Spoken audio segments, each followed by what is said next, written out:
On sait que beaucoup d'importantes villes sont surgies autour des ponts qui enjambent les fleuves long lesquels les premières agglomérations urbaines se sont lentement développées.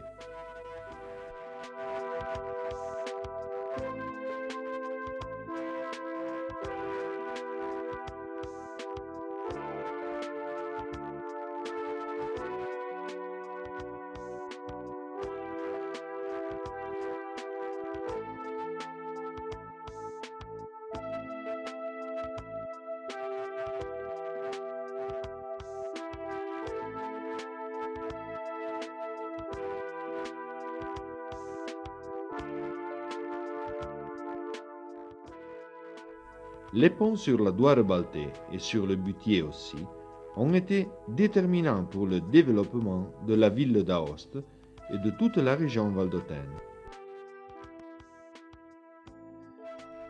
Le pont le plus ancien, encore présent de nos jours, est ce qui outrepassait le Butier, connu sous le nom de pont de pierre ou pont romain, bâti justement à l'époque de la domination romaine avant l'arc d'Auguste, en direction de la ville.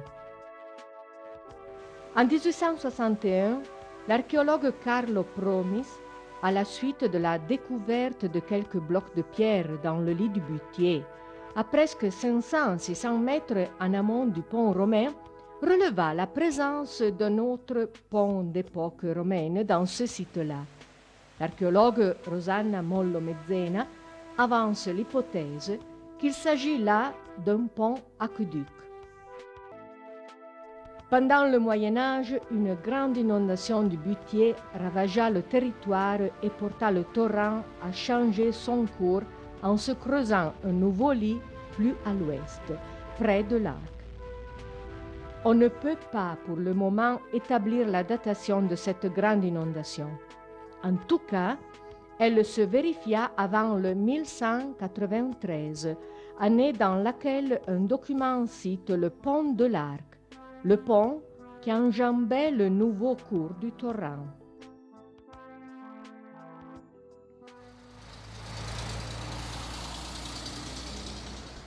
Pendant la construction du point rond de rue de Rome en 2004-2005, près du lieu où devait se trouver le pont aqueduc, des fouilles archéologiques ont mis au jour, entre plusieurs autres traces, celle d'une ancienne route.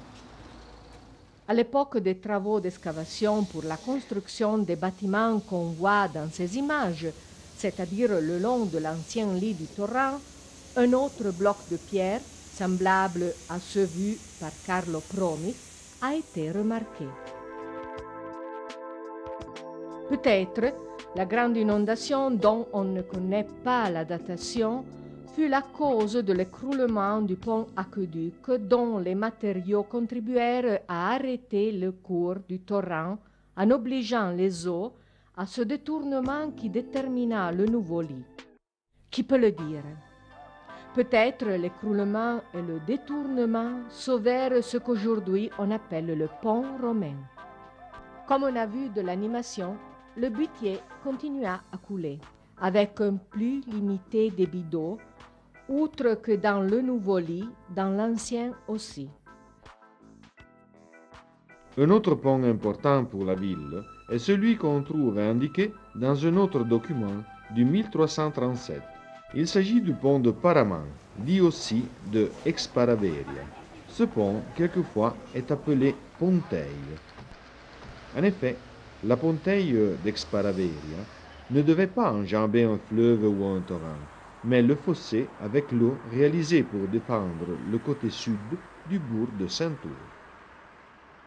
Le toponyme Exparaveria, qui indiquait le territoire au sud du bourg, et qui encore aujourd'hui, faiblement transformé, indique une rue, aurait la signification de lieu hors de la défense avec l'eau. La défense, indiquée avec l'abréviation du mot paramang, devait être constituée par la palissade en bois qui certainement se trouvait sur le fossé.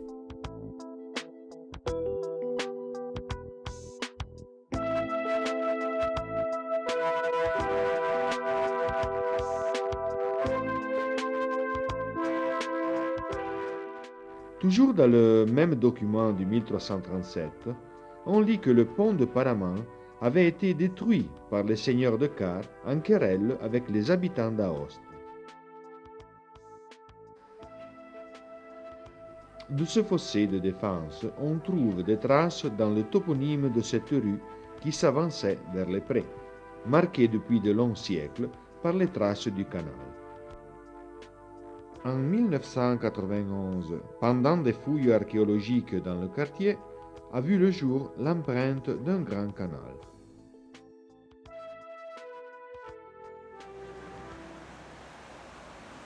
Le pont Suat, sur la Douare Baltée, a été un autre pont fondamental pour le développement de la ville.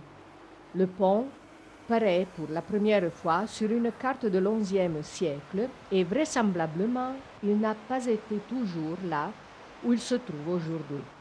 En effet, presque 1 kilomètre en amont de l'actuel, on a retrouvé près de Clairaut les ruines d'un pont romain qui outrepassait en diagonale le fleuve.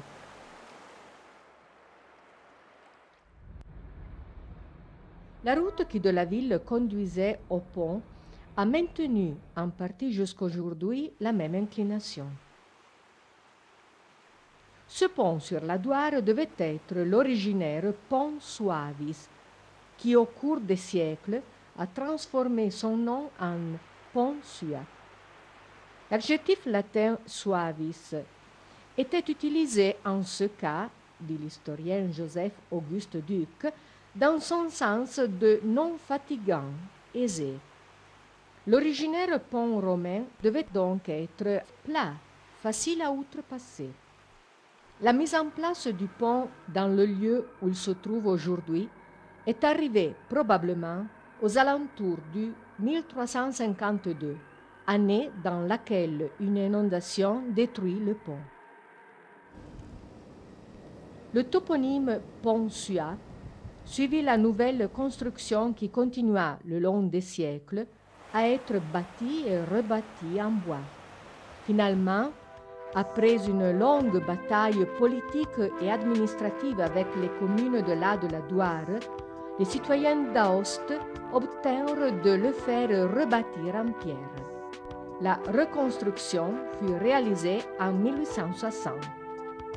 La cérémonie de la pose de la première pierre est reportée par les journaux de l'époque.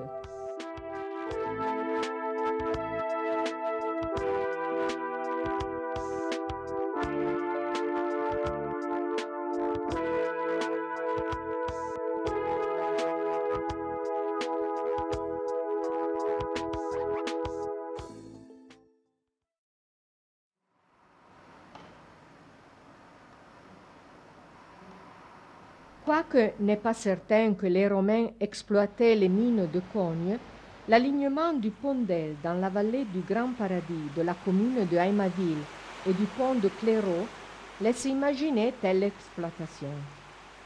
D'autre part, le fait que dans le Moyen Âge, le territoire entre Zambarlé, Montfleury et Saint-Martin de Corléans était appelé Campum Ferrarium, bien s'il était à cette époque-là recouvert de prés, arbres et champs, dépose en faveur, en cette zone au débouché du pont de Clairaut, de l'existence d'un dépôt de fer.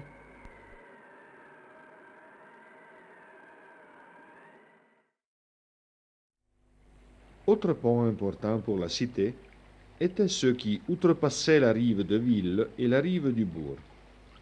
Sur le plan d'Aoste, dessiné par l'historien Jean-Baptiste Détillier aux alentours du 1730, on rencontre ces ponts, ou pour mieux dire, ces ponteilles. La rive de Ville était enjambée par la Ponteille Pertuis en rue Xavier de Maistre. Le pont de la rive outrepassait le canal près de l'actuelle place Roncas et le pont Saint-Genis l'enjambait au commencement de l'avenue Battaglione Aosta en direction de l'Haute-Vallée. La Ponteille Torsa, dite aussi Ponteille Beauvarnier du nom de la rue, était celle qui outrepassait la rive du bourg juste en face de la porte prétorienne. Elle était dite Torsa à cause du fait que le cours d'eau, en ce trait, faisait une tournure. En retournant au commencement de ce vidéo et donc à l'histoire du pont de l'Arc, on trouve une de ces représentations dans l'image d'Aoste qui appartient à la récolte dite du Theatrum Sabaudiae.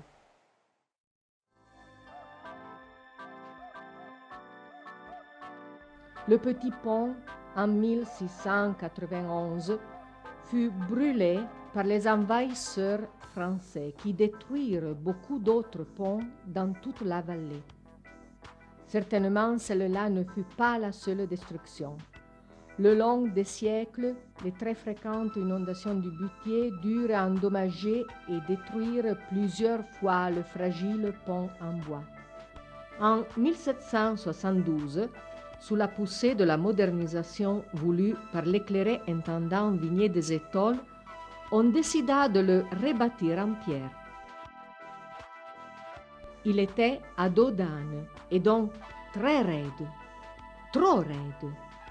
Tant raide qu'en 1860, on pensa de le détruire et de le rebâtir plat. En cette occasion, quelqu'un, pour économiser, proposa de reporter le cours du torrent sous l'ancien pont romain. L'idée ne fut pas suivie et en 1862, on reconstruit le pont qu'on voit encore aujourd'hui et qui, en 1960, fut élargi.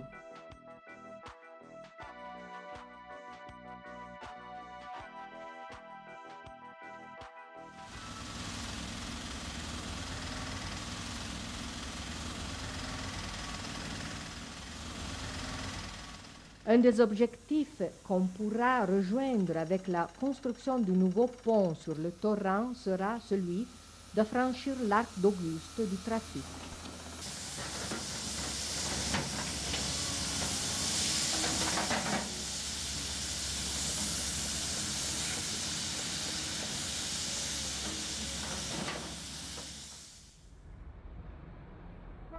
Peut-être que l'arc d'Auguste ne sera plus si lointain, hors de portée. Peut-être les habitants d'Aoste pourront s'approcher aux anciennes pierres, reposer sous son ombrage, retourner à passer sous son arcade.